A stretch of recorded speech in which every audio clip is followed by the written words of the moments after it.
Welcome to Intuitive Living. I'm your host, Silvia Sisson, and I'm here with my guest, Jaime Day. Welcome, Jaime. Thank you, Silvia. How are you today? I'm happy to be here. Very cool. So we're going to be talking about a little bit of who you are and what you do, and go see and have a great chat about authenticity and following your heart and just being true to yourself. So tell me a little bit about yourself, Jaime. Perfect. Well, I'm a mom of three, and really my mission in this life is to reconnect with my authentic self. I love that. So yeah, I've been, I feel like when I was young, I was very aware that there was a lot of discord and dysfunction around me, and I knew that there was a different way. So really from a very young age, I've been on a journey to discover how to really live the joy that I know is available, and what authentic living really is. I love that. So what would you give our viewers how to go into a practice of authenticity? Like how would you, if you look back to your own journey, how did it start for you? I think what I became aware of initially was a lot of discordant emotions. So it was a lot of what I didn't want to experience, what I didn't want to feel. And I've discovered that emotions really are the key that let you know whether you're connecting with the highest, most authentic part of yourself, Right. or if you're, experiencing from a fragmented part of yourself. Like living life versus existing in life, right? Like making sure like being aware of how it feels versus avoiding how it feels at that moment in order to find authenticity. Yeah, it's as you grow, it's like you learn. I get to experience a lot of what I didn't want, and then it gives you that knowing of what you do want. Right. And I think that the emotions, there just were a lot of really negative emotions, and I knew that wasn't really who I knew myself to truly be. Right. So the journey for me has been to really understand, learn and understand what those emotions are trying to tell me. Right. And then being unapologetically true to yourself, right? And follow that without feeling guilty and fear-based and saying yes to you at that moment. Yeah. I mean, really, I always say to people, there's only one you and there's only one me. There's only really one of everyone. And the gift that you give is really being your full expressive self. Unapologetically. Unapologetically, yeah. And a lot of it we learn, so there's a lot of in my family and what I've discovered in really everyone's family, to a certain extent, is a lot of dysfunctional patterns, trauma that was passed down generationally, trauma that I experienced myself in this life. And so it's really, clearing that out, like learning how to clear that out.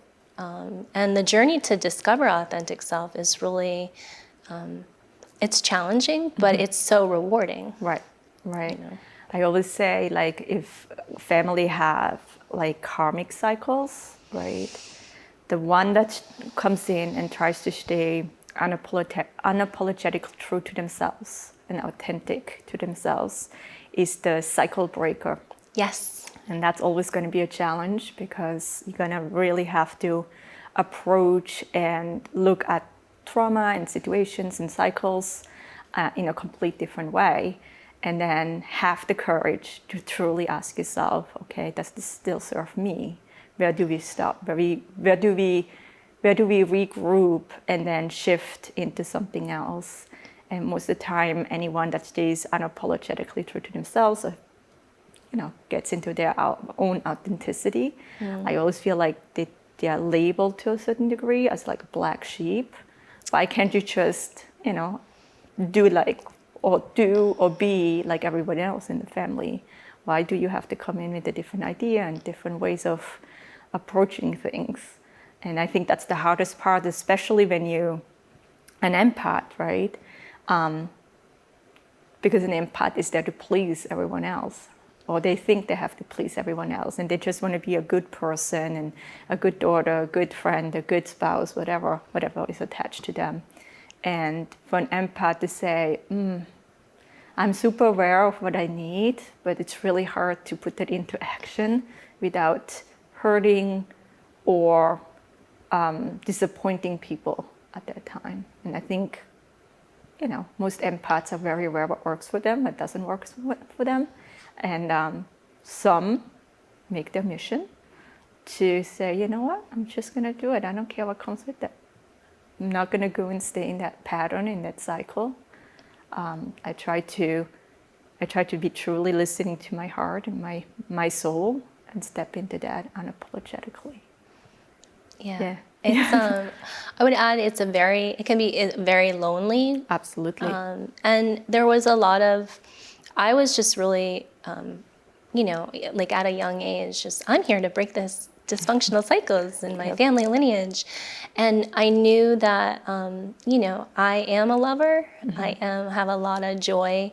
And I got a lot of pushback from my family because they weren't really interested in changing cycles as I could see. So I would ask a lot of questions. I would be doing the inner work, and the more that I chose me, the more they disappeared. Disappeared. Or I took on a lot of different survival patterns, I call them, to survive growing up in that environment. You really have to learn how to put your authentic self aside in order to be loved, be accepted, be seen, be valued.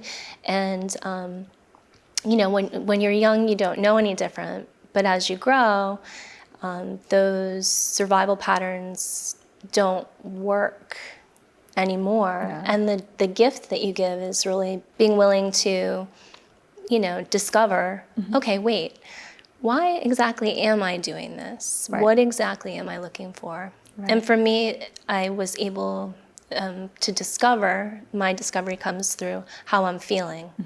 When I'm Makes sense. When I'm feeling reactive, or I'm feeling coming from that heart space and really just being true and honest in what you feel at that moment, and trying to put it into an action that's going to be in your highest good, but also everyone involved at that time. Everyone involved. And I think sometimes it irritates other energies or other people when we show up completely unapologetically true to ourselves, because they're so used to being in a facade or not very put forward kind of energy. So it's almost, we irritate them because we make them look at themselves and they are like, I don't want to see that. I'm not into that. I'm not into that. And I think that's where sometimes the gap comes in, the misunderstanding or the loneliness, because we are not connecting on that next level with people that have a surface kind of energy, right? Yeah. Yep. Pretty much. So how did you become? How did you start actually applying this into your life? And then I'm assuming you have clients and working with clients too.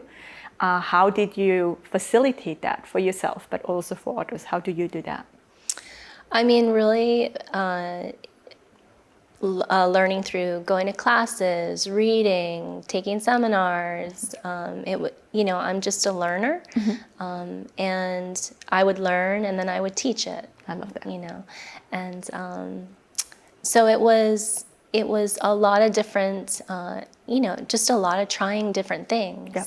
Listening to other people, hearing what worked for them, giving it a try. I've learned that there are a lot of different modalities that you can tap into. Right. And, that can work for you, and then it's like a toolbox, you Right. know, you can kind of tap into it. There might be a tool that's more applicable for one situation. Absolutely. Or years later, you're like, oh yeah, I forgot I had that tool. I can use that. Yep. I always feel like when I give any workshops or classes, I'm always very clear about that too. Like, so if you come and do intuitive development with me, I can't make you intuitive. I can't make you a medium. I can't make you a certain idea you have of yourself because I'm offering that. But I can give you tools and ideas. And then a really good student, I think, will go and get more workshops, more reading done, and then mix their own intuition, their own ways, whatever feels good for them, and mix it all up. And that would be like the perfect outcome for the world, right? And not just following me Sure. or a certain other teacher at that moment. And staying true to themselves. Like, take the stuff that works for you and let go of the stuff that doesn't work for you. But be also open to growth and change. So as you change and grow, your tools and ideas have to change a little bit too. Otherwise, you're going to go in circles because you're not going to get to that next level. But so that, makes complete sense. Absolutely. Yeah. Now, if clients would come and see you, how do you facilitate? How do you go about helping those clients of yours? Sure. In a typical session, what would you do? How would you go about it? There's been evolution in that. So I used to teach when I was younger, and I was, it's very easy for me to be authentic and open and really vulnerable, which healing requires. It's just very natural to me. So initially I would teach fitness, and I would use that platform as I had the headset on and people were listening. And so I was always talking to them about, loving yourself and love the body you're in. And so it was, more under the radar when I was younger. I trained in Reiki, so I am a Reiki master. Okay. And Reiki was nice because it didn't require a lot of speaking. Yes. But it requires receptivity, just being open to shifting energy. So that was nice. In the beginning, I wasn't super able to express myself easily, which is a skill that I have developed. And then there was a process specifically called Soul Integration that I was introduced to. It's been about 11 years ago now. And that really was a turning point for me, where I realized that a lot of the discord that I felt inside was as a result of adopting certain beliefs about myself to survive my environment. Right. So when I really delved into that, I started to, the process teaches that you are the best parent for the inner children inside you that are wounded. So it's similar to the inner child work of the psychological realm, similar to shamanism, where you are, in shamanistic teachings, there's a shaman who leads you on a soul journey. The soul integration process is different because it's multidimensional. Okay. So it goes on the premise that we are souls, infinite souls in a human body. And those discordant feelings that you have or emotions are really indications of aspects of you that are fragmented, that have adopted a certain belief about the self that isn't truly accurate. Right. Like they're not smart enough or lovable enough, or if they really spoke their mind, they'd be abandoned. Right. So all the not enoughs. And as I delved into that process, it became easy for me. I went through training, and it's really holding space for people who are recognizing that they are in certain patterns in their life, like repeat patterns that keep coming up. Those are there for a reason, and so it's teaching them, sitting like we are now, and giving them the space to go into their heart and really tune in to understand who inside me. It's not my higher, divine, sovereign self that feels this way. So who inside is it? And when you really get quiet and out of your head and into your heart, you know, an age or a circumstance will come up where you realize that there's an aspect that's adopted, you know, a belief, and they're the ones that are having the reaction and the discordant feelings. So it's really about, at that point, being practicing the pause. yeah, and giving that inner, you know, the inner one exactly what they need. And you know, because, you know, you're the best parent. So it's like, what do you need from me? What are you looking for? So it's holding space for people to have that experience. And it's very, it's very experiential. They feel the connection with their self. So it's that integration happens, and then they go, oh, now I understand why and how and where it came from. Yeah. So do you give out tools afterwards so they can maintain a better relationship with themselves? It's definitely a journey, that journey to being present for self. A lot of it is really building trust, you know, with your inner ones, you know, but when you're consistent and you're patient and you're kind, you know, you develop that trust relationship, and then it's self-care. So it's hydration and sleep, and I spend a lot of time in nature. Music is a really big connector for me. You know, there's so many yoga, there's so many self-care tools, and then you just start practicing. And when you have that reaction, you can pause, and instead of getting sucked up in the reaction, go, okay, who inside me is feeling this way? Right. Who inside me got offended right now? How do I switch that around so it's not going to be hey walk? Yeah. You know? I love that. Very, very interesting work.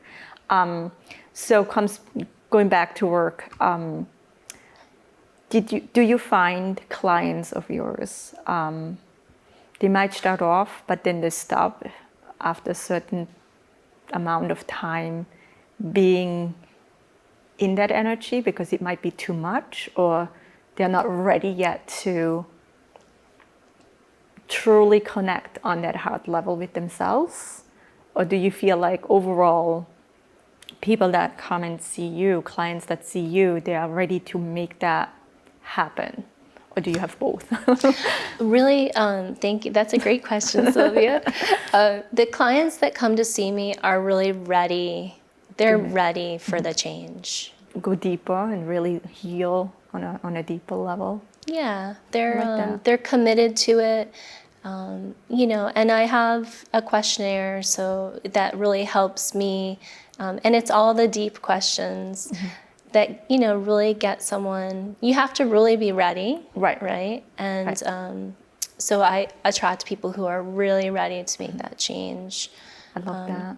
I think overall, if like businesses like us, where you make an appointment and you need intuitive guidance or any kind of deceased loved ones, connecting with them, or soul work,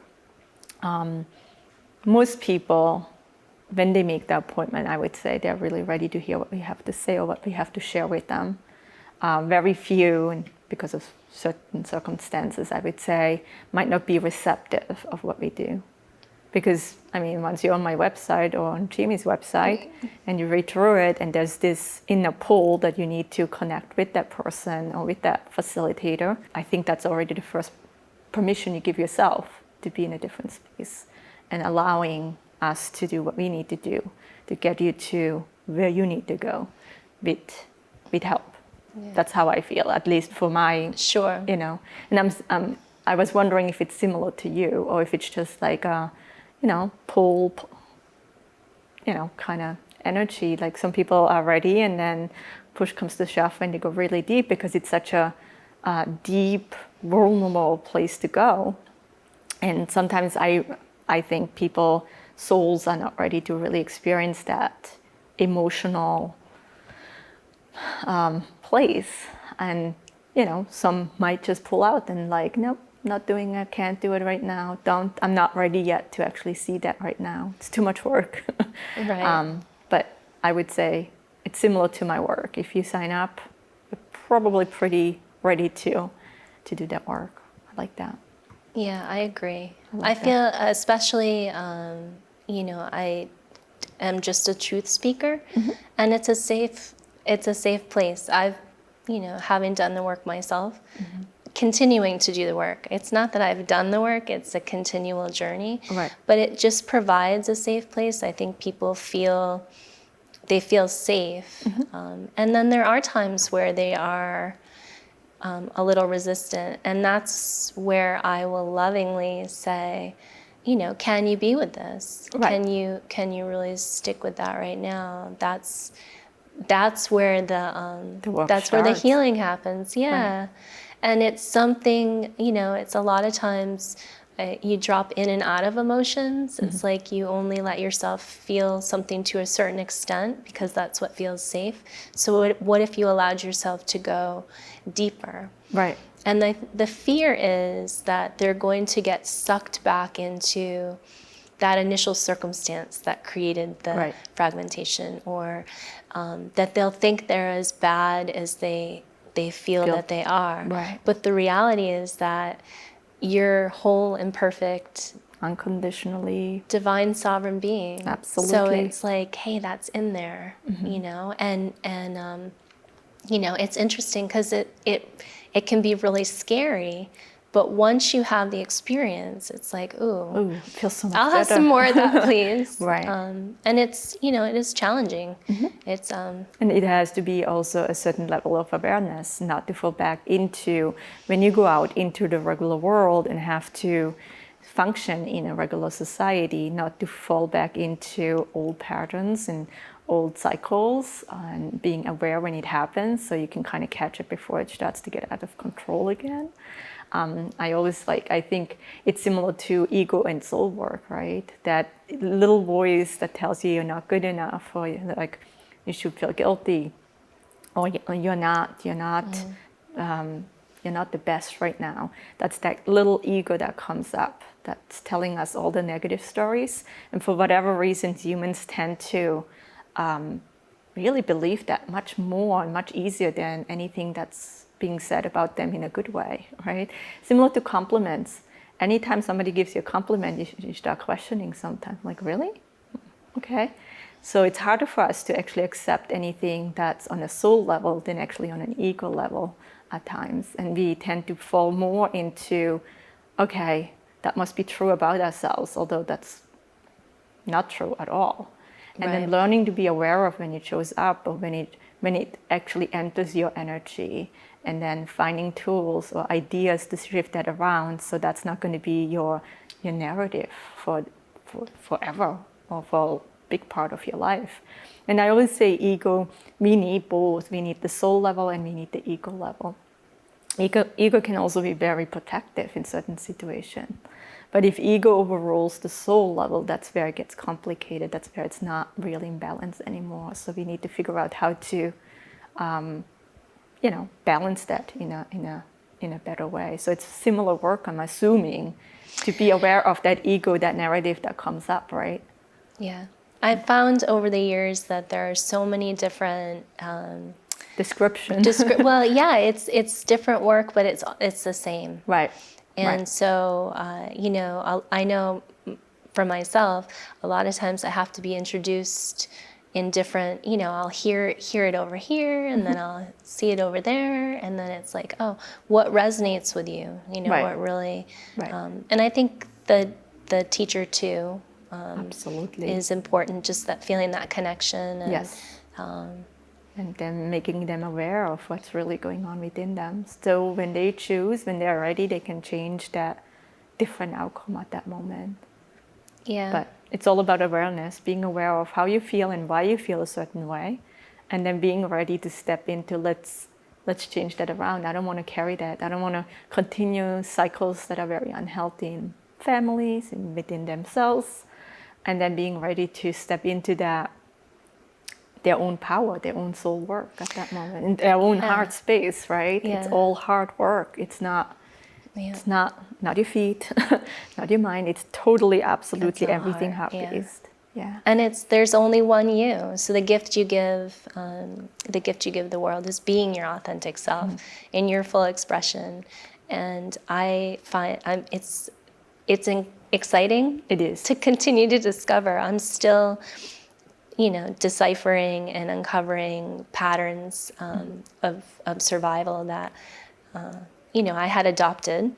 And it's like, oh, wait a minute, it can be different. And what does that look like? Right. And then slowly trying to make those changes one day at a time, 1 minute at a time, right? Yeah. Absolutely. I always I feel like for the past couple of years, I made a pact with myself. And I told myself I'm going to show up unapologetically true to myself. And as an empath, that can be sometimes challenging because an empath does not want to have any confrontations. He wants to just keep the peace, even if it's unhealthy for that person at that moment. But as long as everybody else is happy, hey, let's just keep on doing what we're doing, right? And I realized that's not going to be something I can continue doing in a healthy way. Obviously, it's unhealthy anyways, because you're denying yourself being true and being honest and transparent every single time you kind of look the other way. And there was definitely a part where I realized it's a little bit scary to actually express what I need right then and there, but also trusting that the way I have to express it at that moment, it's absolutely how it needs to be at that time for that person or that situation. And sometimes I surprise myself because I thought I was very gentle about it or very and then you're like looking back, I'm like, whoops. Oh crap, that was like really harsh at that moment. But trusting that that was needed at that moment to also be heard at that time. And I always say my intentions are really pure and coming from a place of love. I'm not going to go and be unapologetically true to myself with the intention of I want to hurt you and I want to show you what you need to do. It's literally just being in a place of alignment with myself and a pure state of I love, accept myself unapologetically. So I always say when you actually enter a situation or when you endure a situation, and you have to communicate and you have to actually, stay true to yourself. As long as it comes from a place of love and the highest and best interest of everyone involved, it doesn't really matter what you actually say at that moment because it needs to be that way. Right. Well, and you can't be responsible for what other people hear feel. Or receive. Absolutely. Or it's that's something that I've learned too. Yes. So hard sometimes because we go back and analyze, are they still going to love me? Are they still going to respect me? And I realized the more I stayed true to myself and really started shining in my own light, because obviously if you don't stay true to yourself, you dull your shine, right? Because you kind of just exist in life, but you don't really have that passion or purpose at that moment. And I feel life is way better since I stepped into that. Much easier, much more aligned. Yeah. And I attract people that are doing the same thing for me because I don't do well with people that I can see right through that's not really true. Right. Or they're not really true to themselves. And I had to learn to step back and say, just because I see it and sense it and feel it does not mean they're aware of it. And It's not my job to fix. But I do better with people that are absolutely unapologetically true with themselves too. Yeah. And we can show up and be having an authentic conversation or an authentic get together and being okay, showing up truly how they need to show up at that moment. Yeah. Yeah, it feels better. Absolutely. I always feel like, and I think this happened to us. I mean, you are a client of mine, and we had this beautiful reading, and it was just authentic. It was just a flow of energy, just went back forward, and I remembered, I was like, that's what I want. I want people and energies in my space that's equal in energy. Of course, in a business, that's going to be hard sometimes because, that's why I'm there, to shift and help at times where they're at. So you can't expect that everybody shows up like Jaime. But when it happens, it's a beautiful experience. It's like the soul just lights up. It's just like that. Like, I need more of this. And I knew immediately, I need to have you on the show. Let's talk about good stuff, not surface talk. I know, you said, do you want to be on my TV show? And I said, yes. And I went, do I? I guess I do. Yep. Like it just made sense to connect on that level. Yeah, I love that. Now going back to, I want to just a little bit for my viewers, for our viewers, talk about, what do you like to do for fun? What do I like to do for fun? I love to be out in nature. So that's a really important way that I connect.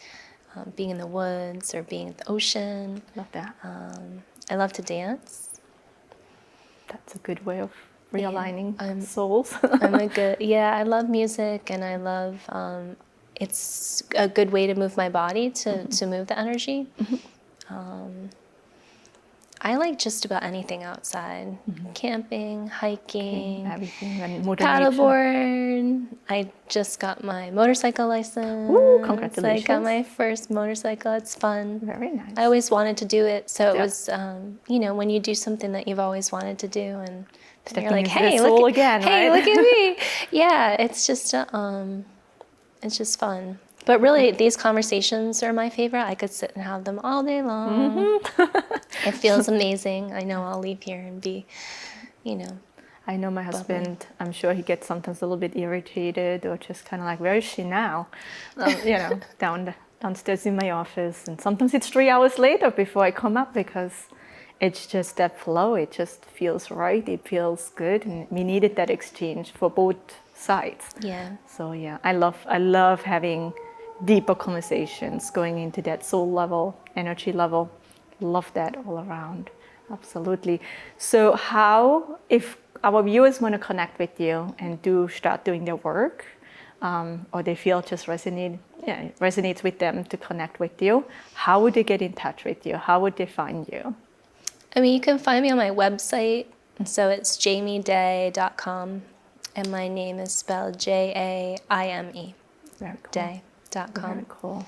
So the contact information is on there. And it's funny because I'm like very poised sitting here, but normally I'd be like moving around, I'd be using my hands. And so yeah, I think that's the TV. I know, I'm like, and I'm on a TV show. Like, have to be proper.